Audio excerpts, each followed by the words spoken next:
Yan, mga ka-DIY. Nandito po tayo ngayon sa Marilao para mag-change.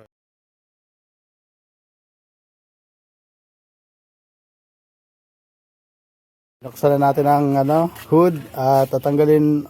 First step natin is tanggalin natin yung kanyang cover para madali natin ma-access yung yung pillar cap niya saka yung kanyang oil filter housing niya. Ito yun mga sir. So itong bolt na to is number 27. Kaya need natin ang number 27 na socket wrench. Yan, tanggalin natin. Ito medyo natanggal na to. Tinanggal na nila. Ayan, kaya madali na lang siyang tanggalin. Pero ang pagtanggal nito is yan, nakikita nyo. Yan yung pinaka-lock niya, ano mo lang pataas. Yan. Sunod na gagawin natin is linisan muna natin yung gilid nito. At yun yung una natin kakalasin before yung sa ilalim na bolt. So kumuha kayo ng malinis na basahan para malinisan to. At ingatan nyo na masagi yung mga wire na ito. Yan, kasi yan mga sensor nya. Yan yung mga wires. Ang dami niyang wires kasi computerized tong makinang to. Kaya ingatan natin yung masagi natin yung mga connector saka wire nya. Yan, ano ko na silang basahan mga sir. Same purpose ito para yung mga alikabok is hindi na pumunta sa loob ng makina. Ganun din, punasan din natin yung sa cup. Ayan. Para malinis. Ayan. Mas maigi na rin na tignan yung dipstick. Ayan. Checkin nyo rin yung level ng langis. Buksan na natin ang kanyang oil filter. Tanggalin muna natin to at nakakasagabal sa ating puti yan, pa counterclockwise. Mas maganda siguro kung lalagyan natin ng extension. Ayan, ilanong ko ng extension para mas easy yung pag natin. Yan, supportan natin dito para hindi ma-pressure yun. Ayan. Ang pagigpit ito mga sir is yung kakapain nyo na hindi naman masyadong maigpit kasi yung ilalapat lang dapat yung kanyang rubber seal. Yan, tanggal na.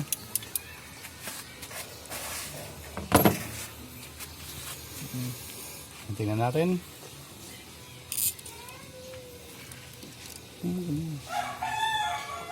Ayan. Tumapa na yung langis. Ayan, tanggal siya.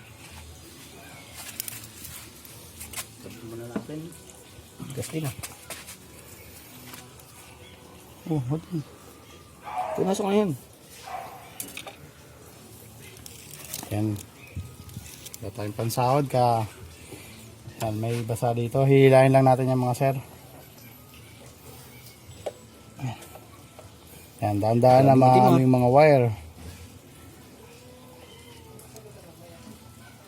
Yan, nakikita nyo. Yan, ganyan yung kanyang oil filter.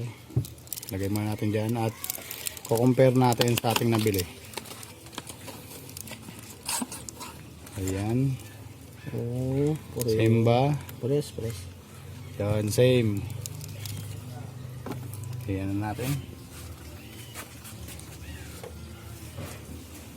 Graduation yan eh. Yun, mga sir, may naiwan dito ang langis. Much better kung matanggal yung langis dito na naiwan kasi madumi siya. So ang gagawin natin, kuha tayo ng malinis na basahan para ipasipsip natin yung langis. Or mas maganda kung mayroong syringe para ano, kaso ngayon wala tayong dalang syringe na ano, para mahigop yung langis dyan sa kanyang housing ng oil filter. So basahan pwede rin. Sikapin nyo lang na walang alikabok o anumang dumi na kasama yung basahan. Yan, kailangan bago para walang tas pagpag nyo para hindi pumunta sa makina yung langis yan. Papaano natin siya? Papasipsip dahil wala tayong syringe. Next time mas maganda na meron tayong syringe para ma-back up natin yung yung langis niya at hindi matapon sa sa surrounding sa environment. At ayun mga sir, tanggalin ko na yung basahan na nahigop niya na yung langis. Iwasan nyo na matapon yung langis sa mga sir. Ayan, dumi. Yan mga sir, prepare natin yung takip, palitan natin siya ng o-ring. Kita nyo, ito yung o-ring na palitan natin siya ng o-ring, mga o-ring nya. Kasi nung nakaraan is hindi na namin to pinalitan. So ngayon papalitan ko na siya kasi nakadalawang nakadalawang ayan yung o-ring na kung napapansin nyo sa ito yung o-ring nya dito. So need natin na panungkit. Sungkitin natin siya. Yan. Tingnan natin kung kaya sa daliri. Yan mga ka-DIY, nilinisan ko na yung kanyang cup ng housing.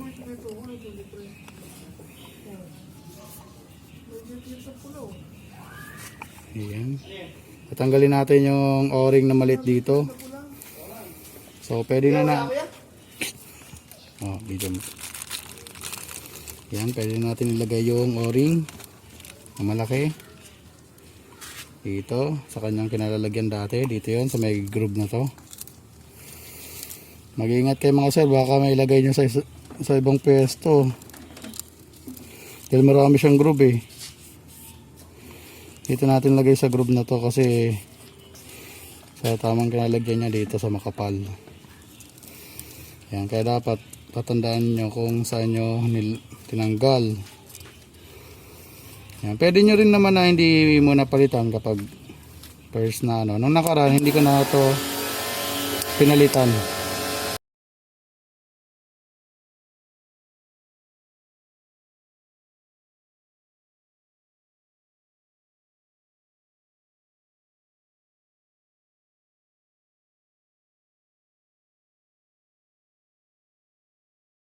At ngayon papasok na natin yung filter niya mga sir.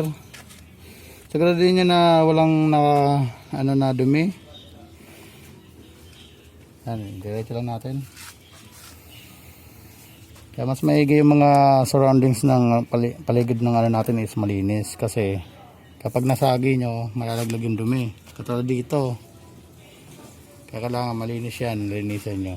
Yan, sasalpak na natin siya. Yan. Okay na, nakabit na natin yung goma, yung oil o-ring nya, saka ito, dalawa. Yan, nilalagay na natin siya. Yan. Tapos, pagte-thread nito mga series, yan. Naga na siya, nag-snap. Siguraduhin nyo na tama yung kanyang thread. Kasi kapag mali yung thread tapos pinilit nyo, matigas na, pinilit nyo pa rin,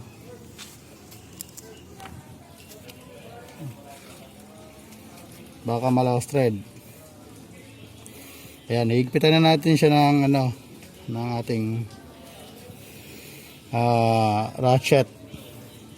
Yan, napansin nyo na hindi pa natin na-drain yung langis sa ilalim. Pwede naman yun mga sir kasi yung langis naman is nasa oil pan. Ayan, hindi naman siya sa ano, hindi naman siya maabot sa oil filter, kaya pwede natin palitan na natin siya kaagad. Yan.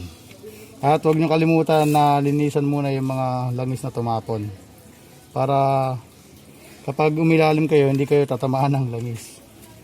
Yan, pwede natin ibalik yung oil filler. Punasan nyo muna para hindi pumasok yung alikabok sa loob. Yan. Tapos punasan natin yung mga tumapon na langis sa ilalim kasi hindi na natin maiwasan na matapon. Kailangan malinis. Yan. Super ingatan nyo na masagi yung mga wire kasi sa kasagi nyo maaaring magkaroon nyo ng damage at magkaroon ng problema ang makina nyo. Yan, yung sa ilalim pa sa tabi ng compressor. Yan, ito kapag nag-DIY kasi kayo nito mga sir, ang ano niya, advantage niya is maalagaan nyo talaga yung sasakyan nyo ng maayos kaysa ipagkakatiwala nyo sa hindi naman sa ibang tao na hindi less care, na hindi sila gaanong may care sa sasakyan ninyo kasi gumagawa lang sila. So ang ano niyan is minsan nagiging careless sila kasi dito sa ganitong makina is sensitive siya kasi may mga electrical yun.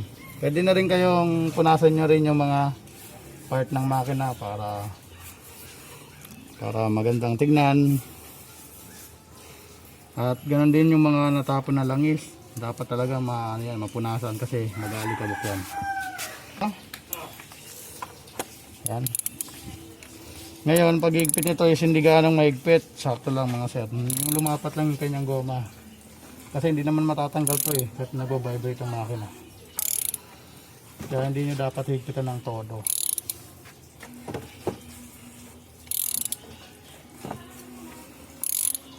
Ay. Yan, okay na. Lumapat na siya. Nakita ko at humigpit na rin. Kaya hindi na natin siya higpitan ng todo. Ganyan lang. Sakto lang na lumapat ang goma kasi may o-ring naman siya. Okay. Ay, ito na pala yung ating bolt mga sir. Ito. Yan, iangat lang natin ng konti. Yan. Tapos ibaba natin para ma-recover natin yung langis. Ayan siya yung bolt. Number 14 or 72 mga sir, tignan natin mamaya.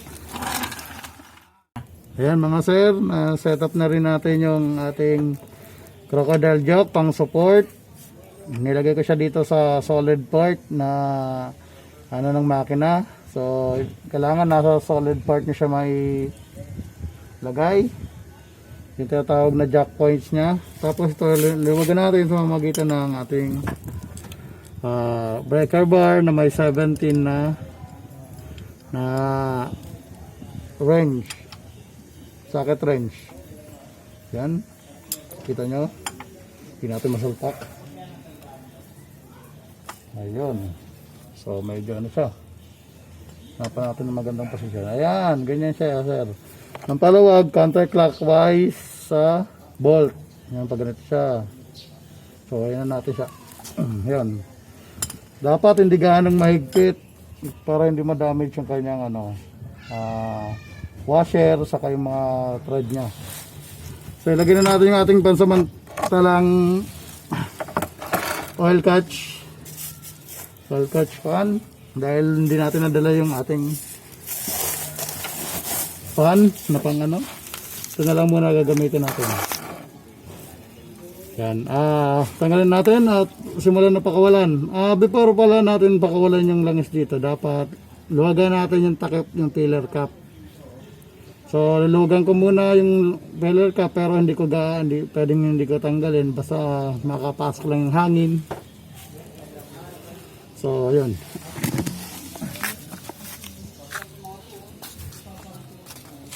Yan. Luluwagan ko na. Open. Ayan. Yan, maluwag na siya mga sir. Yan. Tignan natin. Tignan natin ang ating bolt ng oil pan. Yung oil pan niya is solid, no? Aluminum siya.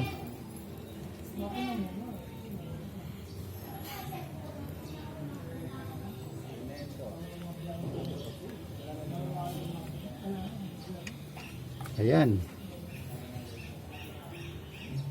Ayan. Kita nyo? So need natin na ng other ano.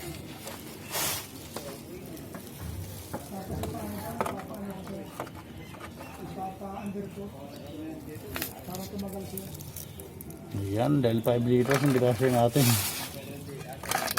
oil. Ayan mga sub.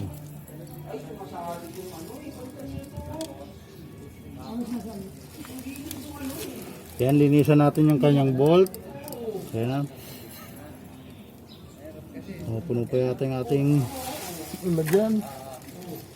So need pa natin ng another na lagyanan. Ayan. Ay, tapos. Siguraduhin natin na walang matapon mga sir sa na langis dahil nakakasama po ito sa ating environment. Kaya pwede natin babaan yung ating mga jack para yung lang okay na pala mga sir kasi nandito yung kanyang ano yung elevation ng ano niya. May lobe siya dito, ibig sabihin okay na medyo nakataas yung ating, mas maganda kung medyo nakataas ang ating harapan na sasakyan. Medyo mas okay siyang ano yung langis na nakataas ng harapan. Naka-design siya para doon.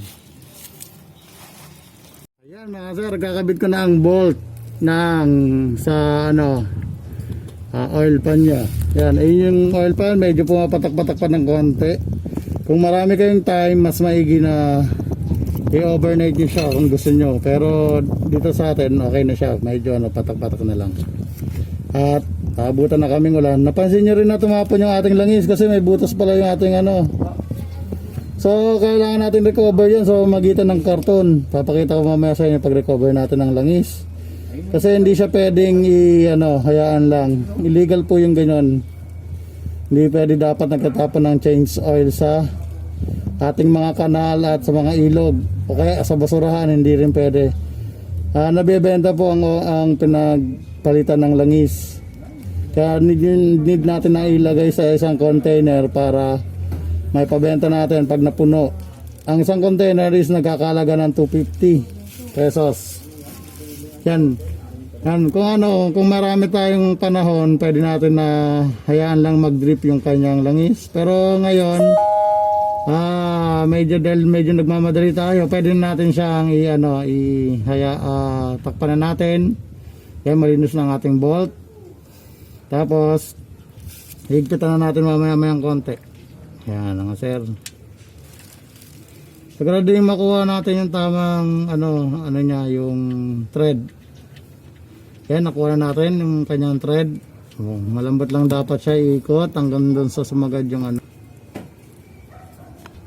Ayan, higpitan na natin siya. Tapos mamaya breaker bar natin ng sandali. Ang pahigpit ay pa-clockwise sa harapan ng bolt. So ito, naka siya sa atin, naka-angle. Ang paano, is papunta doon. Yan, pahigpit. Ayan, pinaka-mahigpit na yan para sa handle. Natin siya ng konti sa breaker bar natin na para hindi siya malaglag. Okay, na-apply mo na. Yan, sasabok natin yung ating breaker bar, medyo maikli lang. Ganyan natin, tapos medyo pukpukin lang natin ng konti. Yan. Okay na yun mga sir, kasi mahaba to. Hindi naman tataling mahigpit, ganyan lang. Yan. Okay na yan. Ma-prevent lang na hindi siya malaglag. Saka hindi rin nagli-leak. Okay na. Ayan, sagad na siya. Ayan. Ayan, double check natin sa isang ratchet kung gaano kahigpit. Ay. Ayan. Ano natin? Oh, ayan mga sir, mahigpit. Hindi na siya kayang ikutin ng mahigpit na siya mga sir. So, okay na yun. At hindi na yan kakawala mga sir. Yan lang naman mahirap dito mga sir, yung tamang higpit niya. Kasi kapag na-over tighten natin siya, maaaring magkaroon ng problema. Kapag naman kulang, maaaring matanggal. Kaya wala naman siyang ganong hinahawakan. Hinahawakan niya lang na huwag siyang malaglag at hindi mo kumawala yung langis. Kaya mamaya i-check natin yan kung may tagas o wala. Pag natapos na tayo. Okay na po.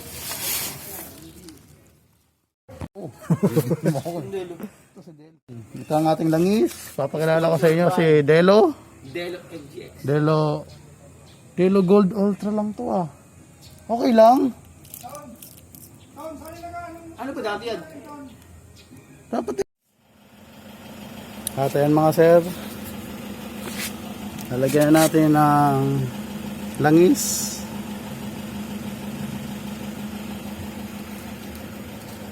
Ayan, ito yung pillar cup nya.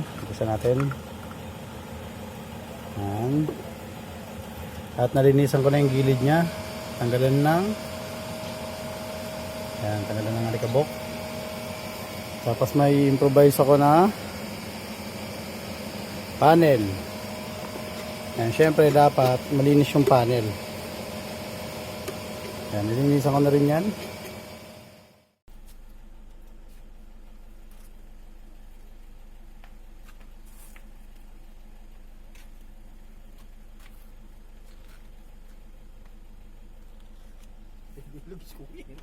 Bakit di mo na binibidyo ang pao? Hindi, naka-record yan.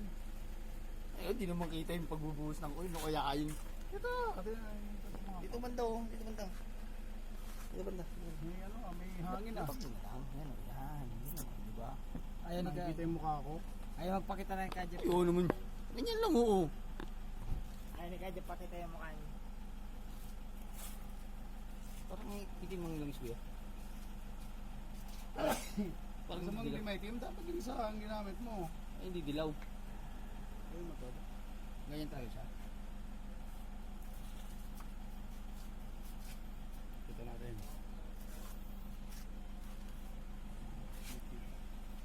Ito.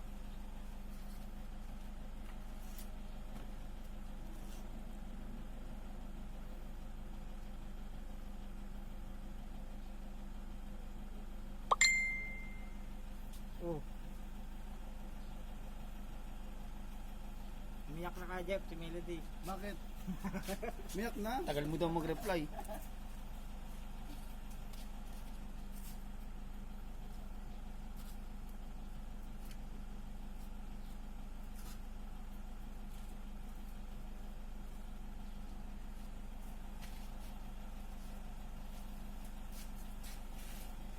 Cover, tapat nyo lang sa kanyang salpakan.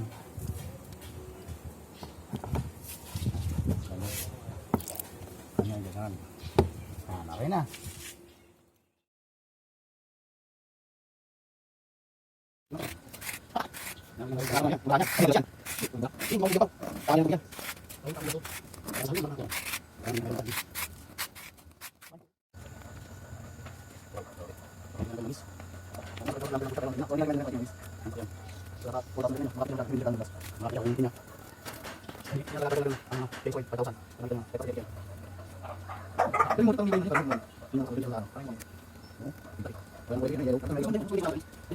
Ay,